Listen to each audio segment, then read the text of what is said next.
iPad, iPad mini, iPad Air, iPad Pro. If you're in the market for an Apple tablet, there's definitely an iPad for you. But while choice is great, it can also be overwhelming. But don't worry, that's what I'm here for. Hi, I'm MICHAELJOSH, your gadget matchmaker, and over the last decade, I've made it my job to show people around the world that tech can be easy, fun, and exciting. On this channel, I give you special access to the products I review, the events I attend, and all the interesting people I get to meet along the way. So, if you're looking for a new iPad, give this channel a like and subscribe, and I'll help you find the right one to match your needs. This is the GadgetMatch iPad Buyer's Guide 2024 edition. Without a doubt, the current iPad lineup is Apple's best yet. CEO Tim Cook even called the recent Apple event the biggest day for iPads since its introduction. The reason why there are so many iPads is choice, and depending on what you need, there's definitely going to be an iPad for you. So in this video, we're going to go over the pros and cons of each iPad so that you can find out which one is your gadget match. Let's start with the iPad. Since it doesn't come with a descriptor, or for the lack of a better one, the iPad is the base model. Almost 2 years ago, it got a much needed redesign to fit into the current iPad lineup. So on the outside, it sports the same design language with a flat back and rounded corners. It comes in a range of fun colors: blue, pink, yellow, as well as silver. This iPad was actually the first to introduce changes that have eventually come to the newer iPads this year, like moving the front-facing camera here, a much more flattering angle for video calls. Its Magic Keyboard Folio was also the first to introduce a row of function keys. If you want a device with a screen bigger than an iPhone for playing games or watching videos, a big screen for FaceTime calls with the family, browsing the internet, studying, or reading, this is the one to get. At 10.9 inches, the display of the iPad is almost as big as the 11-inch iPad Air and iPad Pro, but it's the most affordable of the lot.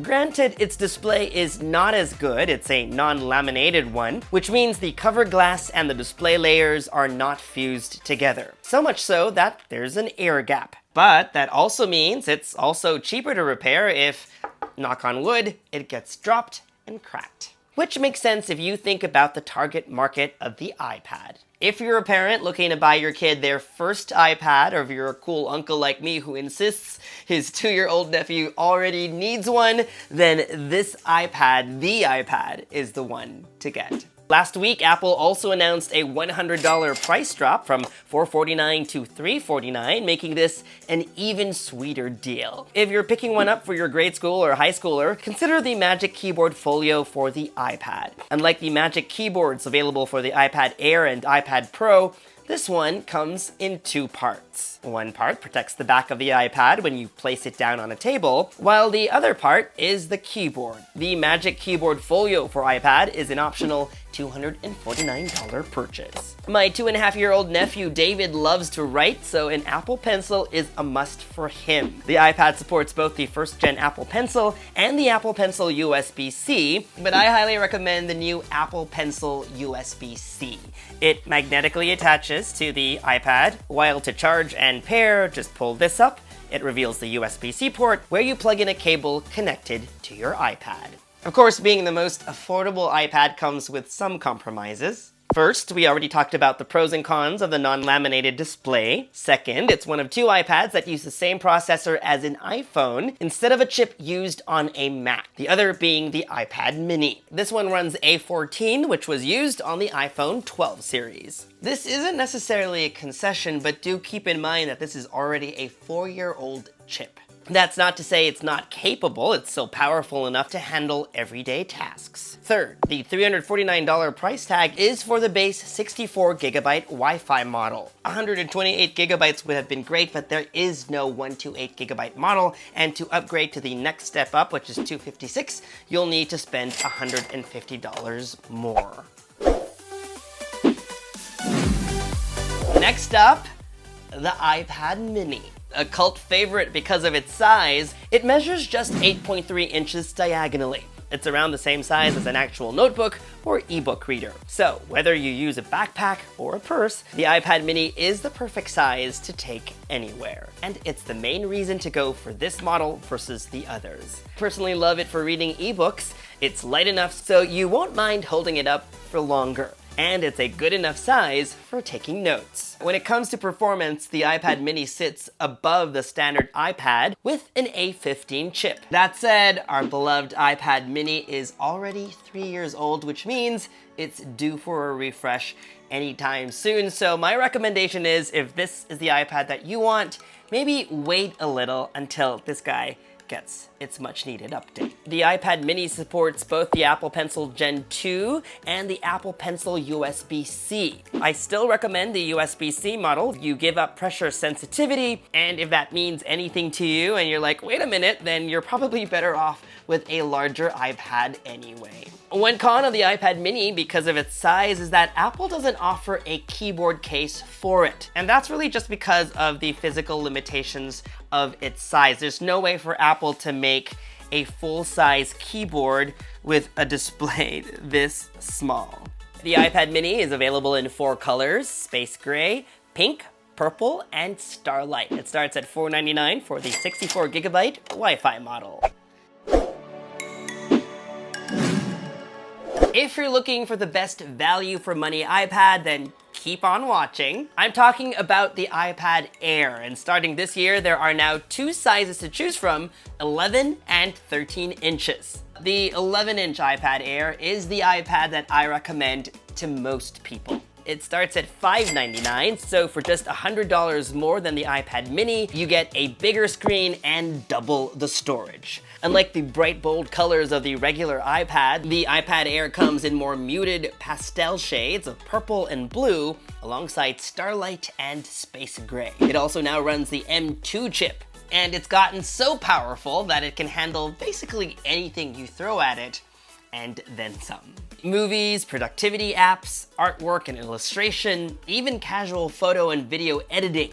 With or without a controller, it's also great for games. Speaking of apps, some really good ones like Final Cut Pro and Logic Pro, and even games like Resident Evil Village all require an M-series chip. Compared to the regular iPad, it's got 8GB of RAM instead of 4. So overall, if you need power now or not, you've got some room to grow, and maybe in the future when your computing needs do require more power, then you're all set. I love that this year Apple is offering the iPad Air in a larger 13-inch model. So gone are the days where you have to pay a premium just because you want that larger screen. But why would you want a bigger screen? If you like to watch a lot of videos on your iPad, especially when you're traveling, a bigger screen is always better. If you're into drawing and sketching, you'll also appreciate that larger canvas. Speaking of screens, remember how I said that the regular iPad does not have a laminated display? Well, the iPad Air does, and with it comes a few benefits. Tapping on the screen sounds different, there's better visibility outdoors, and it just looks better overall. Following the iPad this year, both the iPad Air and the iPad Pro have got 12-megapixel front cameras along the landscape edge, which is an acknowledgement that iPad front cameras are less for selfies than they are video calls. Other notable differences include the ability to power a 6K display via its USB-C port and support for the faster Wi-Fi 6E standard. Compared to the iPad Pro, the iPad Air doesn't have Face ID. Instead, to unlock the device, you use your fingerprint on the Touch ID sensor built into the power button. The iPad Air has its own Magic Keyboard. It looks like this. It doesn't come apart like the one the iPad uses, and it doesn't have a function row, but it's backlit and mimics the feel of a laptop computer. I like how it elevates the iPad and how there's a pass-through port for charging. That said, the iPad Pros get a sleeker new one made with aluminum and with larger glass trackpads. The Magic Keyboard starts at $299. Personally, I think it's only worth it if you do a lot of writing and you prefer to leave your MacBook or MacBook Air at home when you're traveling. now let's talk about the Apple Pencil. Apart from the Apple Pencil USB-C, which I have been recommending thus far, the new iPad Air also supports the new Apple Pencil Pro, which brings even more functionality for pen users, like haptic feedback, the ability to pinch to bring up toolbars, and a new barrel roll feature. If you'd like to know more, don't worry, we'll be putting together a comprehensive Apple Pencil video real soon, so make sure you're subscribed if you don't want to miss it. For note-taking, I think the Apple Pencil USB-C is good enough, but if you want to dabble more into art, then the Apple Pencil Pro is worth every penny. It's also worth pointing out that if you're upgrading from a previous generation iPad Air, the second gen Apple Pencil is not compatible with the new iPad Air. So, iPad Air or iPad Pro? Well, hang in there, we're about to talk about the iPad Pro next. In this current lineup, the new 13-inch iPad Pro isn't just the most powerful, it's also the thinnest. Yep, even thinner than the 13-inch iPad Air. It's also lighter, which is welcome news because I do find the 12.9-inch iPad to be heavy. Of course, if you want Pro features and portability, there's also the 11-inch iPad Pro. Not as thin as the 13-inch, but still incredibly thin and light. Apart from the display size, specs-wise, both models are nearly identical, which is important to point out this year because on previous generations, the larger model had the better display. Both models are deserving of that Pro moniker, and for the first time ever, we're getting OLED displays on iPads. This best-in-class Ultra Retina XDR display is stunning and super bright at 1000 nits of peak brightness. This is achieved by stacking 2 panels on each iPad. Apple is calling them Tandem OLED. With ProMotion technology, you also get adaptive refresh rates from 10 to 120 Hz and low latency when using the Apple Pencil Pro. Making all of this power possible packed in such a thin chassis is the new M4 chip. The M-series chips are also what powers Apple computers. And with this release, the iPad Pro is the first Apple device to run this new chip. As of the publishing of this video, there are currently no M4 Max just yet. With M4, Apple is promising up to 4 times faster performance on pro rendering apps. And let's just say regular users are not going to be able to venture into the realm of what the iPad Pro can do. It's that powerful. Lastly, for 1 and 2 terabyte iPad Pro models only, Apple is offering a nano texture glass display, which I love. It makes the display less reflective, all while maintaining the rich colors produced by its OLED panel. Choosing between the two boils down to personal preference. The glossy models are perhaps a little bit punchier, and it has no bearing in the feel of the Apple Pencil. Just remember that because of that 1 terabyte requirement, matte models start at $16.99. As I alluded to earlier, the iPad Pro is overkill for most users. To be honest, that's including me.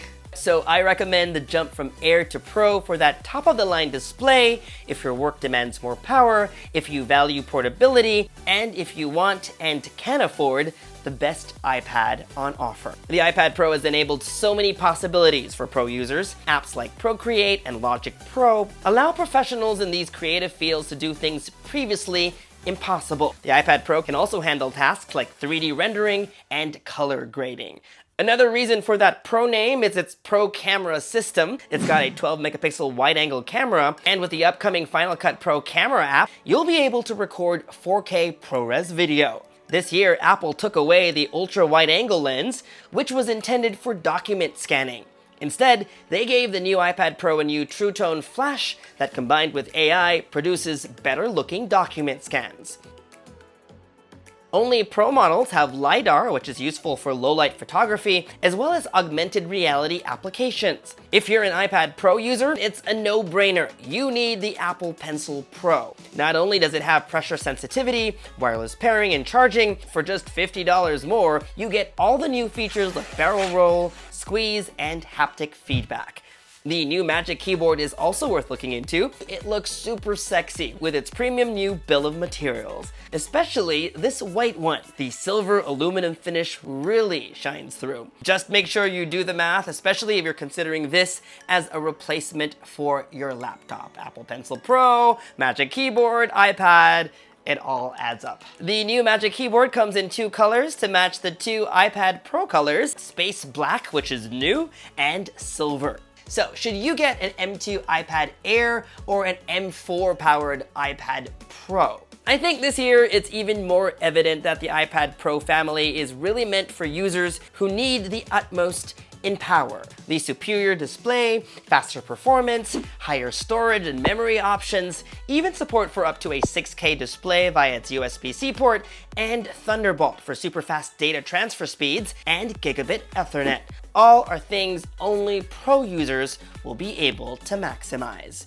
If you don't need it, save that $400 for other things like a Magic Keyboard, an Apple Pencil, or even more storage. If you're already an existing Pro user thinking of upgrading, I think the hardest thing to swallow is that if you already own accessories for your older iPad Pro, they will not be compatible with the new iPad Pro.